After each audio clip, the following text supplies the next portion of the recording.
صدر محفل حضرت علامہ اسماعیل صاحب، بانی محفل حضرت مولانا سید نذیر میاں صاحب، برادر ذی قدر سید افروز میاں صاحب، برادر عزیز برادر معظم حضرت مولانا صادق رضوی صاحب، وہ جمیع عرش مقام سادات کرام، باصفا ذوی الاحتشام ذوی الاحترام، علماء کرام، حاضرین محفل، پردہ نشین ماؤں اور بہنوں، السلام علیکم ورحمۃ اللہ وبرکاتہ۔ وعلیکم السلام ورحمۃ اللہ تعالی وبرکاتہ۔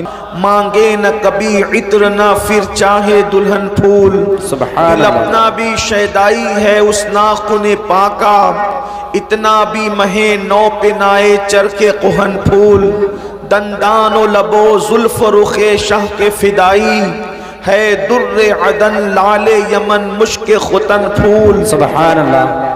اور کیا بات رضا اس چمنستان کرم کی، کیا بات رضا اس چمنستان کرم کی، زہرا ہے کلی جس میں حسین اور حسن پھول۔ سبحان اللہ۔ آج کی یہ محفل دستار حفظ کے موقع پر انعقاد پذیر ہے، اور دو عنوانات کا اعلان آپ نے سماعت کیا ہے اور آپ نے سنا بھی دیکھا بھی ہوگا کہ آج کی محفل کا عنوان ہے قرآن مقدس اور اہل بیت۔ اسی مناسبت سے حدیث ثقلین کی تلاوت کا شرف حاصل کیا ہے، حالانکہ ہر دو عنوان اپنے اندر بڑی وسعت رکھتے ہیں، مگر بہت وقت آپ کا نہیں لیا جائے گا کیونکہ سردی کا موسم ہے اور بہت دیر سے آپ بیٹھے ہیں۔ سردی اتنی کڑاکے کی ہے کہ اب شامیانے کی چھت سے شبنم کے قطرے بارش کی شکل میں گر رہے ہیں، لیکن آپ کے حوصلے کی میں داد پیش کرنا چاہتا ہوں اور آپ کے لیے دل کی گہرائیوں سے دعا کہ اللہ آپ کی نسلوں کو آباد رکھے، آمین۔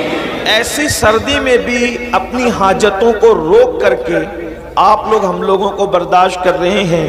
یقیناً یہ میری سنی قوم کی، میری مسلم قوم کی علماء کے ساتھ عقیدتیں اور اپنے مذہب کے ساتھ وفاداری ہے۔ اللہ تبارک و تعالیٰ آپ کو، آپ کی نسلوں کو دونوں جہان میں اس کا بہتر صلہ عطا فرمائیں۔ لیکن کم سے کم میں آپ کا خیال کرتے ہوئے اپنی گفتگو کو بہت شارٹ میں کرنے کی کوشش کروں گا۔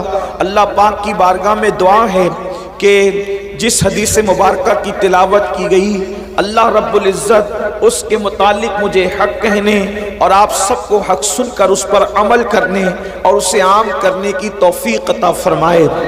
خطبہ حجۃ الوداع اور دیگر بہت سارے مقامات پر اللہ کے رسول صلی اللہ علیہ وآلہ وسلم نے اپنے صحابہ سے فرمایا کہ میں تمہارے درمیان دو بھاری چیزیں چھوڑے جا رہا ہوں۔ ثقلین فرمایا، اور ثقلین تثنیہ ہے جیو ثقیل کا، یعنی کہ وہ اس چیز کو ثقیل کہتے ہیں جیسے کہ ایک مقام پر بخاری کی آخری حدیث میں بھی جو ہے وہ ثقیل کا ذکر کیا گیا ہے۔